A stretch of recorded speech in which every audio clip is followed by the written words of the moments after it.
Ladies and gentlemen, welcome to another episode of the Soul Sessions. I'm your host, Soul, and I welcome you back. Now we have the teenage sensation, the hardcore teen, Billie Starkz. Welcome to the show. How are you, Billie?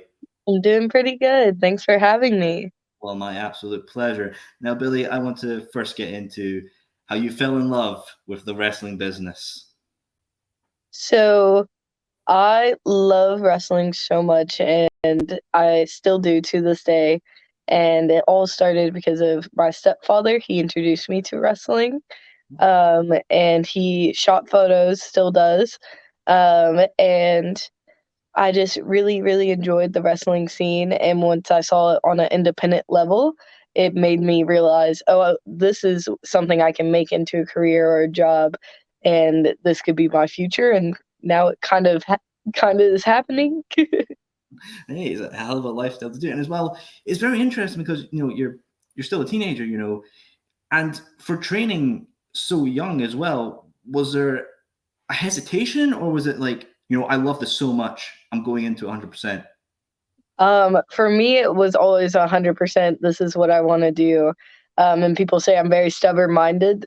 And I think that's probably why it's never changed. And even for my parents, they were super supportive of like everything I wanted to do. My mom took me to my first wrestling like training, and my dad showed up and like watched it all. So they both really, really encouraged me since the beginning. And my rule that I've made with my mom is if she paid for wrestling school, I would go to college. So now I have to hold up my end of the deal. It's a handshaking deal and must be agreed upon at the end of the day, isn't that just right? Yeah. But I feel like it was a trick. I didn't understand what it meant at the time. oh, it's double edged, like, oh, you got me, hey, I have to pay up my end of the bargain. hmm But it's very interesting. Do you find it hard with wrestling training and school life to balance the two, or were you able to incorporate it into your schedule? I feel like I've done a really, really good job of being able to incorporate it in my schedule. This year has honestly been the hardest year with my schedule in wrestling. Oh, Because it is my senior year of high school. I'm having a lot more work, and I already take two college classes this year, so I can knock out all of my prerequisites and go straight into my college course. But it's a lot, but I'm able to keep up with all of it. I've been very, very lucky that most of my teachers are very understanding of my wrestling and have been like, "Oh no, you're gonna go do this. That's cool. Let me send you all your work for this week and get it done when you can." oh. So I've been very, very lucky that I've had so many like supportive adults in my life of real life and then before wrestling. Well, it's always great to have some great support network offering you advice, at school and from home as well. When you initially, had to tell the school and all that, and even your friends as well, was there a bit of like a shock, like, wow, you're here from studying geography, and the next minute you're taking bumps and flying off the top rope? What Um, so I feel like there's a lot that my school doesn't understand fully about it. They just know. And it was kind of funny because, like, in my middle school when I started, everybody kind of just knew, and I never had to like say anything, and all the teachers kind of knew. When I went to high school, I really didn't like tell anybody because I was so used to everybody just knowing. Hmm. And then my freshman year, at some point, my teacher just saw me covered in bruises and she was like, "Is everything okay at home?" And I was like, "Oh, yeah, sorry, I probably need to explain this." And then everybody kind of knows now by my senior year. Oh my god, I couldn't imagine the stories. It was like, you see, Billy, she's got like glass shards in her head and all that. It's just the weekend fun activity she does on our offside. But let's go about your training as well. When we've had some guests on the UK scene who have just talked about when they first hit the ropes, it's a lot of intense. Like, I can't believe I'm doing this. For yourself, Billy, when you first initially got in the ring and started doing training exercises, what was some of the hard aspects of that you had to adapt to? Honestly, I felt like very comfortable the entire time I was at my training. I definitely wasn't the strongest out of my class, so definitely like the cardio building and muscle building was a little bit of rough for me at the start, but like the rolls, the bumping, I feel like I was all excited to do. I still have a terrible leapfrog to this day. I cannot jump. And everybody's like, how can you not jump? You can do a swanton, you can do this, and you do all these crazy things. Cannot do it for the life of me. I am a white woman, and sadly, I did not get my mother's athleticism, and I cannot jump at all.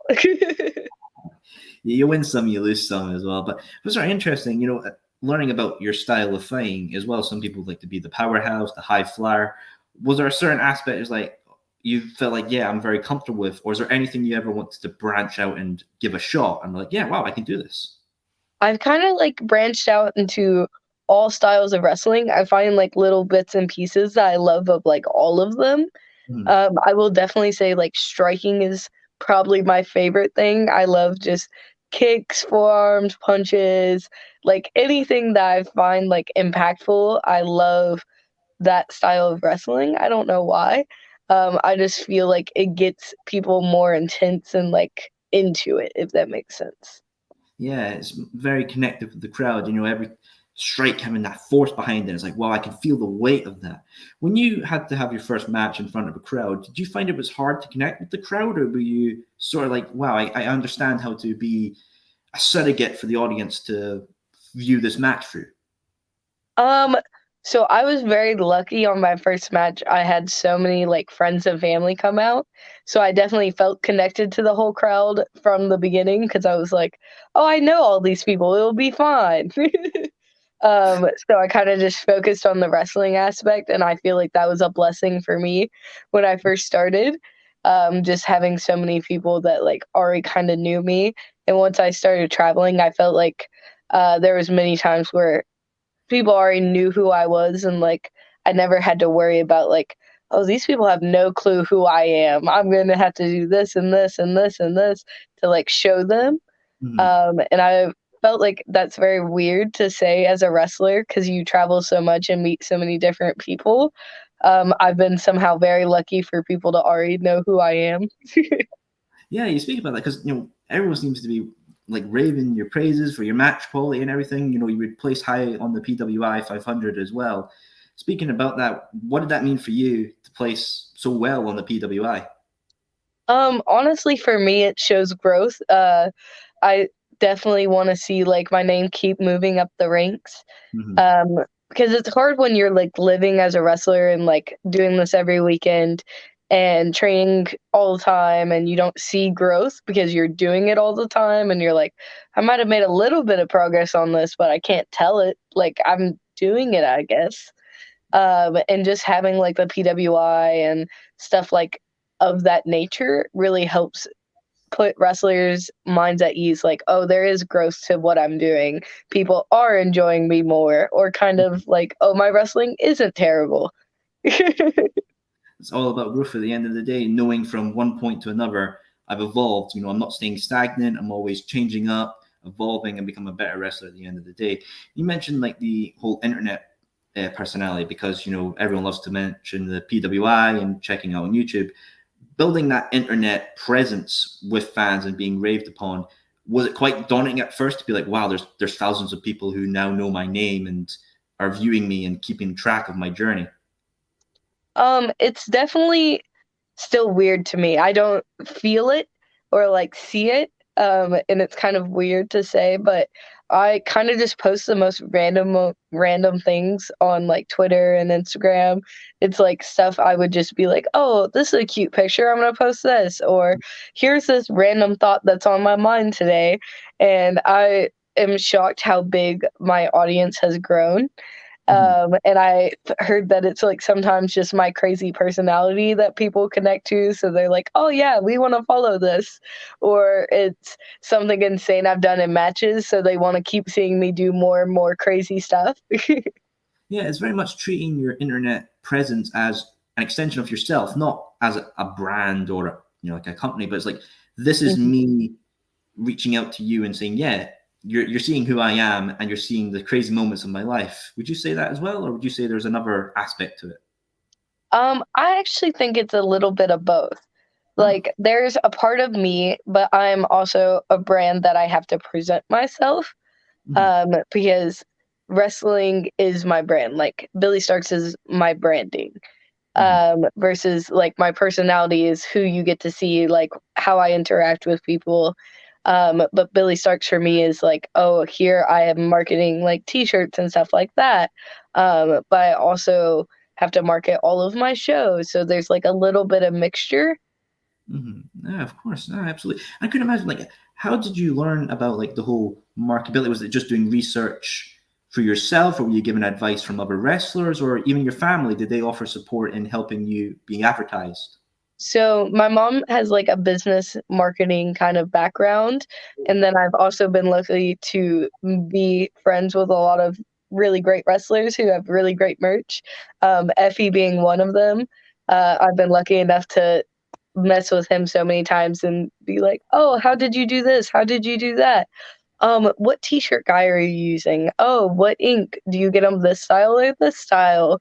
Okay, why do you do it like this instead of doing it like this?"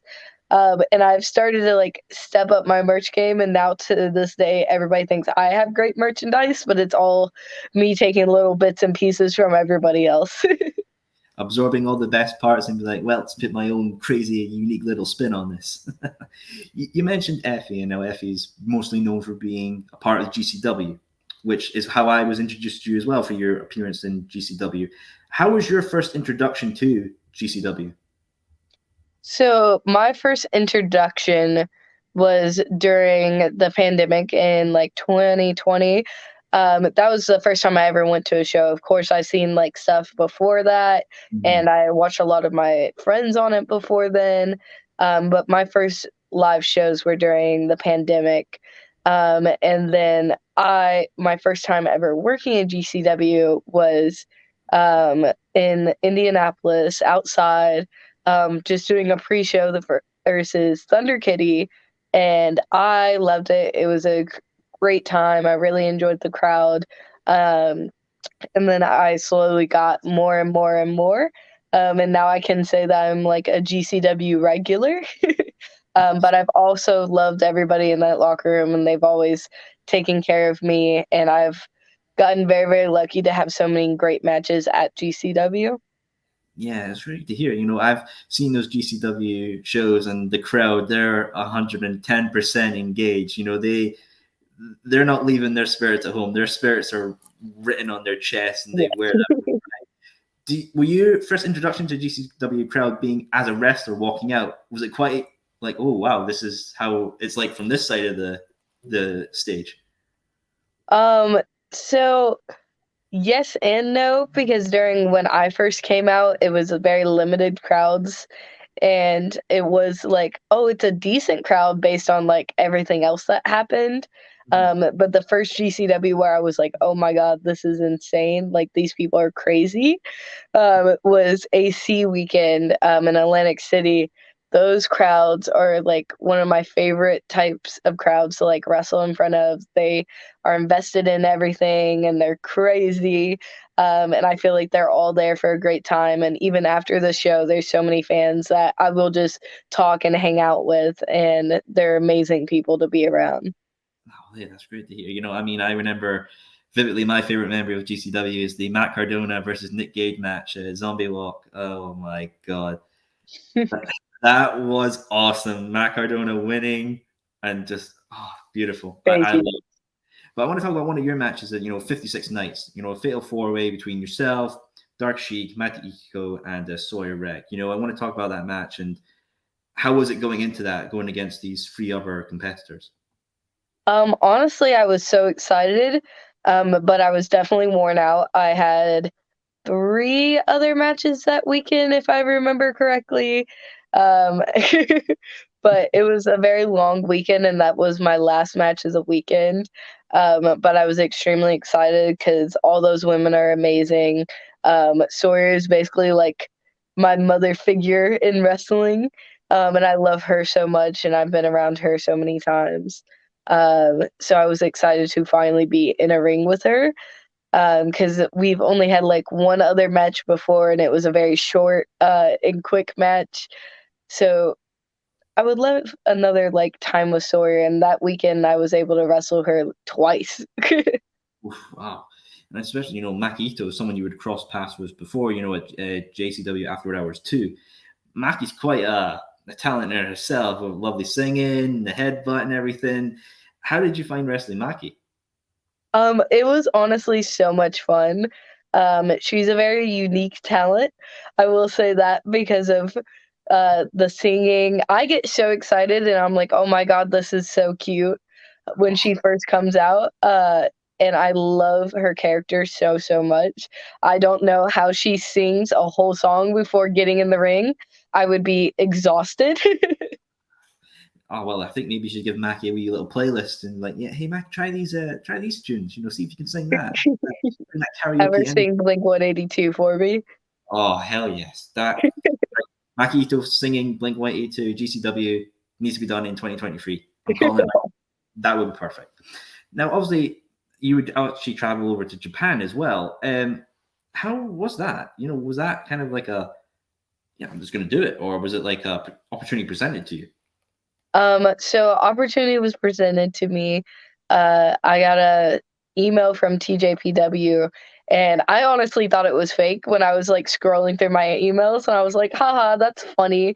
And I opened it, and I was like, oh my God, this is real. And then I went through the whole process of like getting my visa, doing that. And I was always set on going to Japan ever since I started wrestling. So that was one of my like big time goals. Mhm. And when it happened, I was so excited. I was still 17 at the time. So it was very daunting to be in like a brand new country by myself.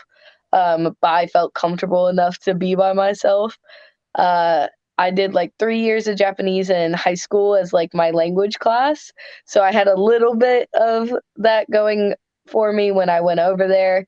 And when I went over there, I loved it. I was perfectly fine, and got to see so much of Japan. I love the area I stayed in. I stayed in Shinjuku, and the food over there was amazing. I had a great time. That's great to hear. I mean, well done with you with the prep work there of studying Japanese before you even went. That's big brains there.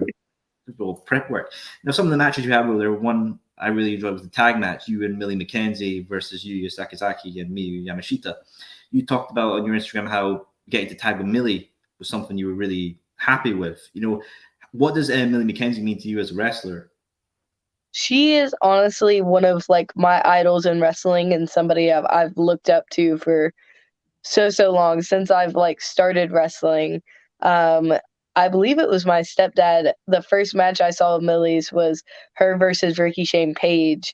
And it was on YouTube, and I loved it. And I was like, "Who is this girl?" And I started watching more and more. And I just fell in love with her, and I still want a match with her.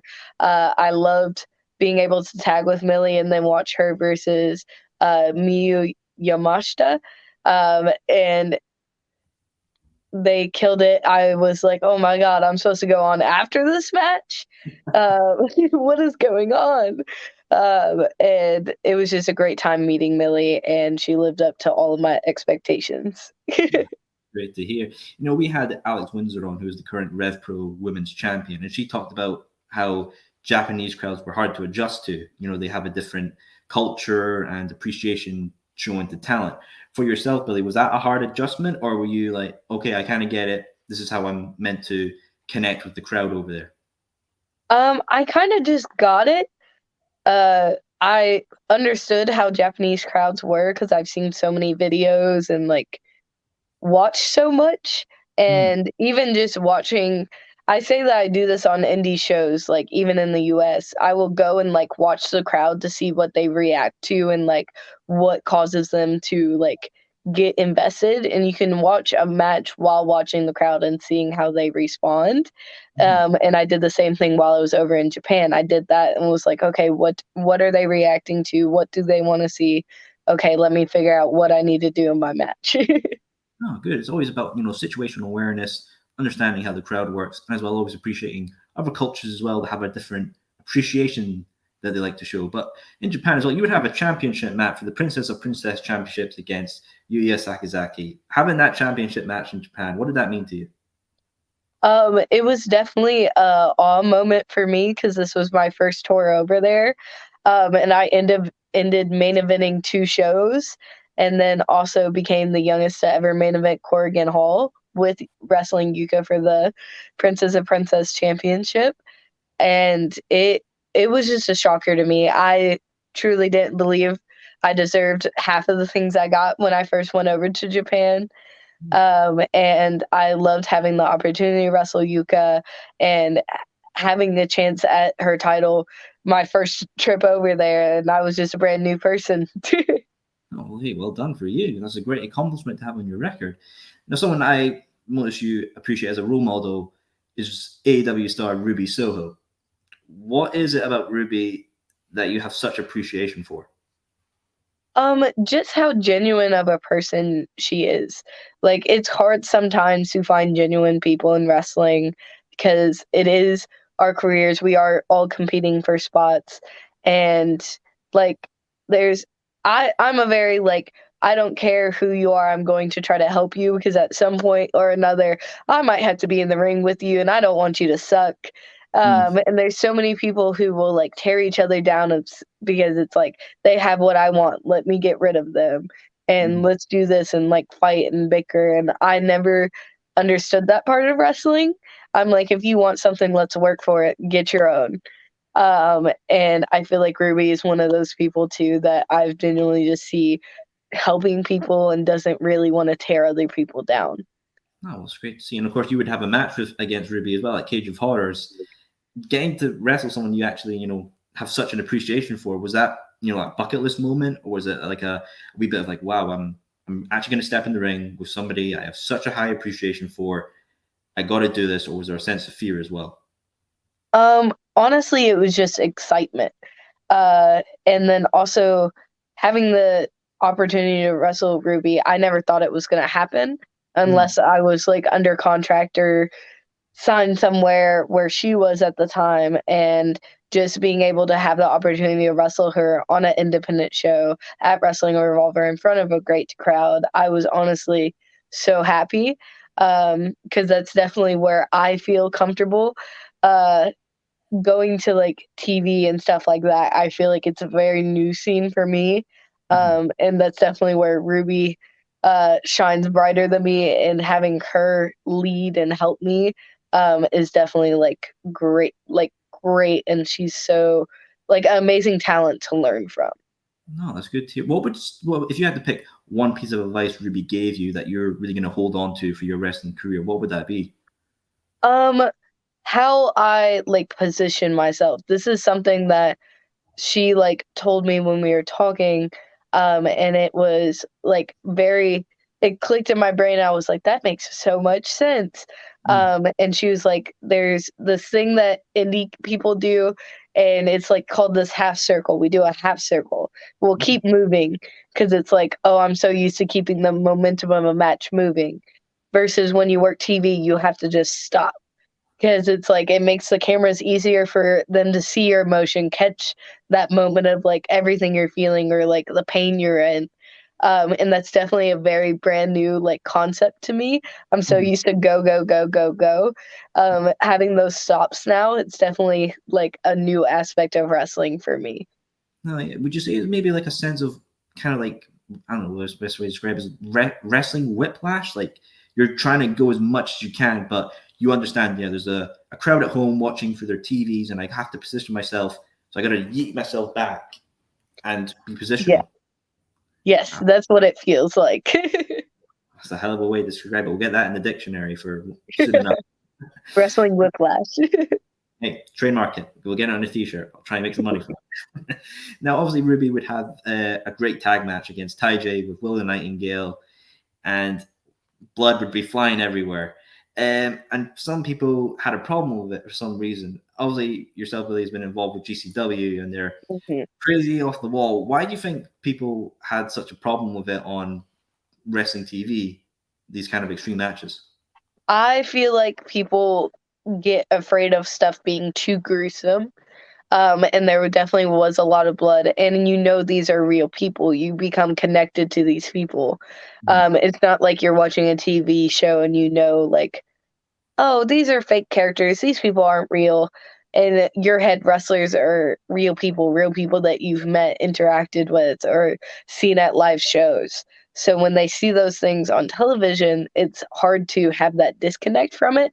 Like Mhm. if I was watching Grey's Anatomy as they're doing a surgery on somebody who's still awake, and that's gruesome to me. But for other people, they'll say, like, I know this is like a spot. This is something they're in control of. Like they're good. This is TV, Mhm. but people don't know how to make that line like drawn and been like, okay, this is okay. This is not going to be like the end of this person's life. But a lot of people will think in their heads, oh no, she's bleeding that much. It's the end. It's So just how things are, I guess. that emotional attachment, people really have such a connection to these wrestlers, and nobody wants to see anybody hurt. But Yeah. obviously, you wrestlers, you always make sure everyone's safe and make sure afterwards. So guys, internet, let's chill, let the professionals work. That's the best thing we can do. Now, obviously, going on to AEW, you would have a few matches with AEW. You've have your Britt Baker match and Red Velvet. I just want to know, for the first time going to an AEW taping, what did that mean to you?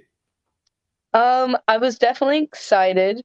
And it was also like taking another step in wrestling. And it opens a few different doors for me, for things that I really haven't done before. Like wrestling in states where you need licenses. I started doing that this year, as long with working like more TV matches. So it's definitely fun, and I've been very, very comfortable at AEW. I've been so lucky to be like friends with so many of their talent already before I went there. So when I showed up, I was like, I know people. I haven't seen these people in so long. It's like a big school reunion, and everyone's Yeah. having a. I want to talk about your match with Britt Baker, because you would hit Britt Baker with a hell of a power drive, and Britt would be all bloody as well. What did that mean to you to have that big move hit on Britt? Um, I thought I was that close to winning. Not gonna lie. But having that opportunity shows me like there is a chance for me to wrestle all of these amazing women and take it to the next step, to beat all of these amazing women, Mhm. and become on their level. So I'm very, very excited for that next step of my career. Mhm. Absolutely, and I want to touch upon as well. Your Red Velvet match would be the 100th episode of Dark Elevation, and I've seen that match as well, and the crowd were really chanting for you and everything. Being in that ring as well, and obviously on the 100th episode of Dark Elevation, what did that mean to you to not only be on the 100th episode, but to hear the crowd really give you 110% support? I was really shocked that the crowd gave me the energy they did, and I was shocked it was not going towards Red. I was like, I'm new here. Do you guys really want to support me? Are you sure? But it was definitely, I'm very thankful for like people supporting me. Mhm. It does still come to a shock. Yeah, well, absolutely, and obviously AW has a great women's division. Anyone in that division you feel like would be the next step up for you to challenge the roster? I honestly would love another match with Ruby. I feel like there's so much more I could learn from her. But I would also love to wrestle Willow. I feel like it's been a long time since me and Willow got to wrestle. And we wrestled at a Black Label show, and I feel like we could have another amazing match. Oh well, hey, it's Tony Khan. If you're watching, pal, you have your next match right here. Get it booked. Willow Nightingale, Billie Starkz. Oh, come on, Tony, book it, my friend, book it. Now, someone else you've actually wrestled in the past who recently made the return at the Royal Rumble was Chelsea Green. What was it like wrestling Chelsea? Honestly, so much fun. She's such a character, in and out of the ring. And just seeing her in the Rumble, I was like, oh my God, it's Chelsea. And I loved her gear. I loved how she looked. And I was like, oh, she's in and out. Where'd she go? Um, and Uh, it was just great to see her.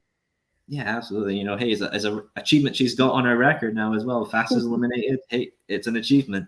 And obviously, WWE have a great women's roster as well. For yourself, Billy, is there anyone in there you feel like you want to really give a shot and have a match with? I would love to work with uh Io. I feel like Io is such an amazing talent. And on like a smaller level in the NXT, I miss Cora Jade so much on the independents. I got to wrestle her like my second year of wrestling. And it's been too long since she's disappeared. And I love Roxy too. I met her my first like trip down to Texas. And I was like, oh my God, they both are doing great things there, but I would love to be in the ring with them again. Oh, hey, hopefully soon enough. You mentioned obviously, people leaving the independents. For yourself, being heavy independent scene, is it kind of like I'm very proud for you moving on in your career, but I'm also going to be sad that I'm not going to see you as much. Is that a common thing within the independents? I feel like that's very, very common, and it's hard for me even. Like, do I want to leave the independents because I have loved the scene and the fans that I've gotten to meet, and not like truly knowing where I'm going to be every weekend and having the control of like my own schedule. Mm-hmm. Oh, I can go to this state and this state and this and go everywhere. Oh. And having that freedom, I feel like is something you can only find on the independents. Mm-hmm. Um, but it is what it is. I feel like I will give up little bits of my freedom just to have security. Mm-hmm. I would love to live on my own and live off wrestling one day. So you have to give up some little stuff. We sacrifices to get the goals that you wish at the end of the day. Very good saying, I would say. But I want to know, like, say, Billy, 5 or even 10 years down the line, is there a particular place, as of right now, you feel you want to try and make your end destination? WWE, AEW, Impact, or maybe even Japan. I've been asked this question so many times, and truly, I don't know the answer. I'm one of those people. I'm going to just ride this wave of wrestling and see where it takes me, because I don't know what my life will end up like or what's going to work with school right now or this later. I don't know. So I just want to be happy and still wrestling and making a living off this. That's my goal at the end of the day. I don't know where I will end up or like where that will be, but definitely somewhere. No, well, each day as they come, never look too forward, enjoy the present, and continue as. I think is the best way to say it. I've always wanted to ask you, Billy, obviously starting so young as well, and you kind of be like an inspiration to a sort of generation of teenagers wanting to get into wrestling. How would you feel if, down the line, a teenager comes up to you and is like, I was growing up and I was inspired by you to do my studying and become a wrestler at the same time? How would you feel about that? I would honestly love that for people, but I also know what that entails because I've done it. So I would definitely be very worried for some people because I feel like it can be overwhelming and stressful if they don't have the right support system around them. Mhm. But if that's something they truly want to do, I am going to be fully supportive of it. Okay. And it's very shocking to me how many people have already like said I'm a role model for so many people, and it doesn't feel like that. I feel like just me and so many people are like, I look up to you, I do this, and I'm like, why? But don't look at me. Don't look at me. Can that feel a lot of pressure on you as well? Because now you're being an inspiration to some. There definitely is that pressure, and I hope to like keep performing well and keep people happy. At the end of the day, I've like set like a set of rules for myself, and one of them is just be a nice person. And Mhm. I hope that I've been able to do that with like most people. But there's been a few times I've broken this rule, but at the end of the day, that's my goal. Of course, absolutely. You do what you love, but you got to have some respite. Billy, what do you like to do in your off time to help get away from the ring and just enjoy yourself and have yourself time? Sleep. Sleep is the number one. I love being in my bed anytime I could have a break. But also I love just playing with like art and makeup, and video games. I love first shooter video games. Oof. A lot of Call of Duty, a lot of Splitgate, and I paint. These are like some of my paintings behind me Oh, not on my bad. wall. So this is like when I get bored and just throw things and get. This is my chaos. Self-expression at the end of the day. How do you feel like you can incorporate your art into your gear or something like that? Is that something that comes naturally, or do you have like an epiphany moment, like, whoa, it's 2 a.m. I've got this idea for a gear. I need to paint this out and design it. So I'm one of those people, I definitely like will just keep scrolling through like different ideas until I find something to like Frankenstein into my idea. And Google searches have been like my go-to. So like I would take topics that I like for gear and kind of like look through Google and see what pops up. Oh, I kind of like this part, but I don't like this. Let me take this, this, and this.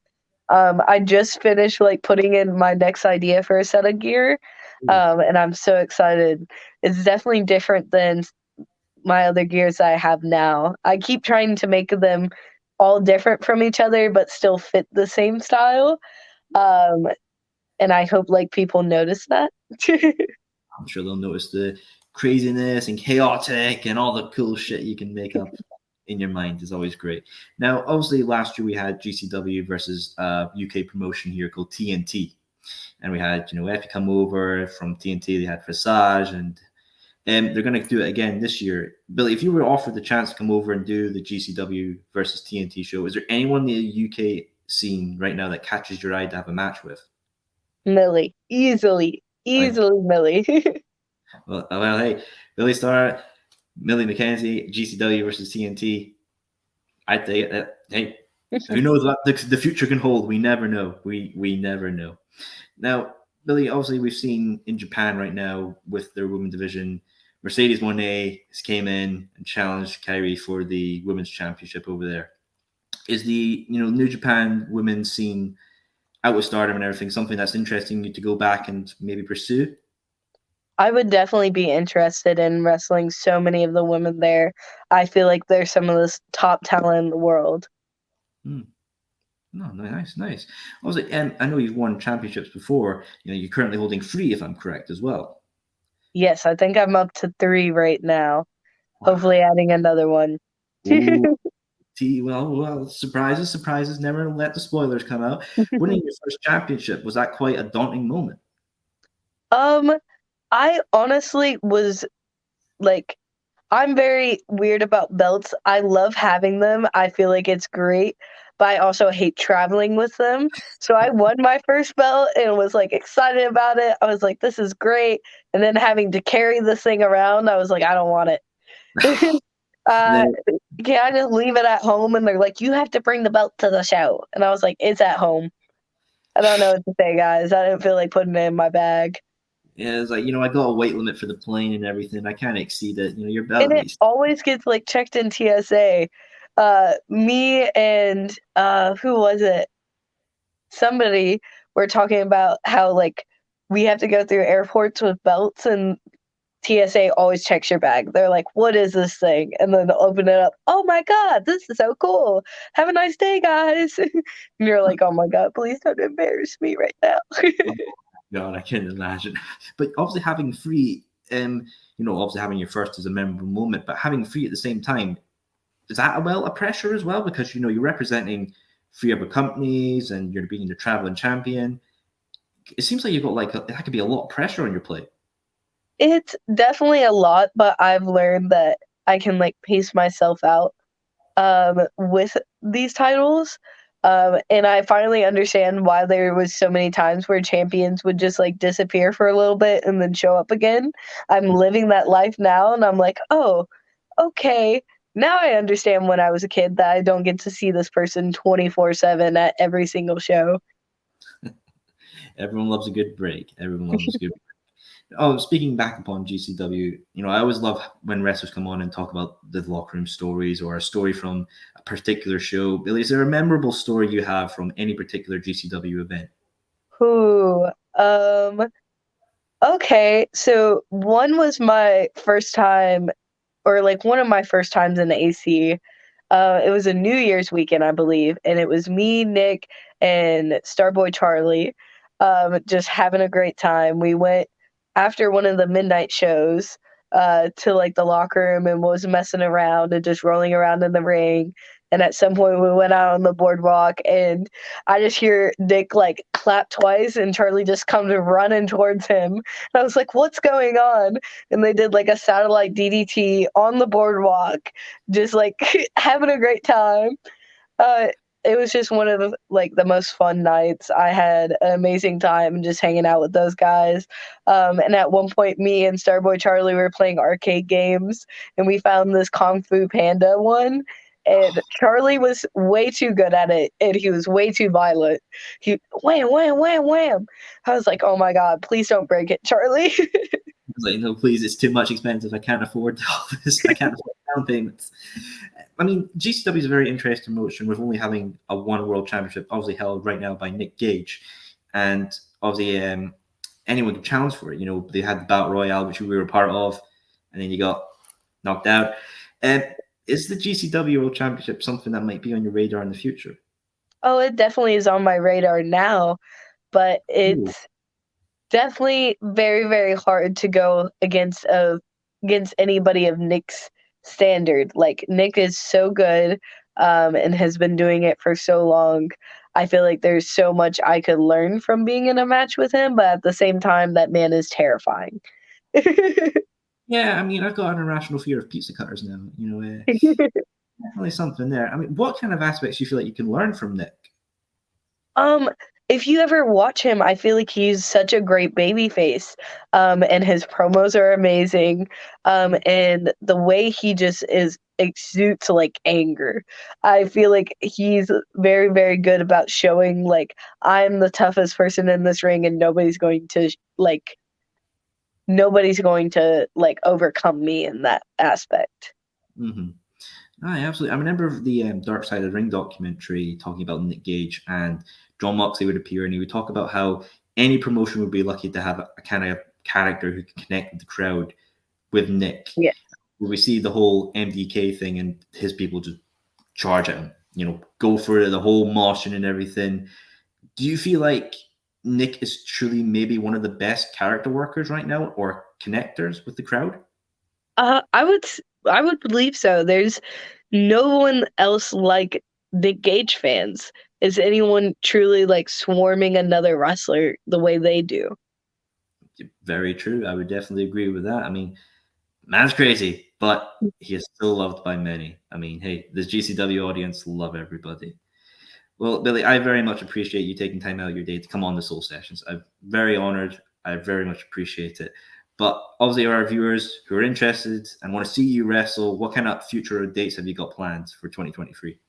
Um, a lot of stuff. If you want any updates on where I'm going to be and what I'm up to, you can check out all of my social media. I am constantly posting about it there. And for any updates, my Twitter's at Billie Starkz, Billie, and then Starkz is Starkz. And if you would also like to check out some merchandise, it's linked in my Twitter bio at bigstarksbrand.com. Oh, hey, grand. Well, hey, get on the Billie Starkz merch. We'll put Billy's Instagram down in the description of this video for anyone to want to check her out.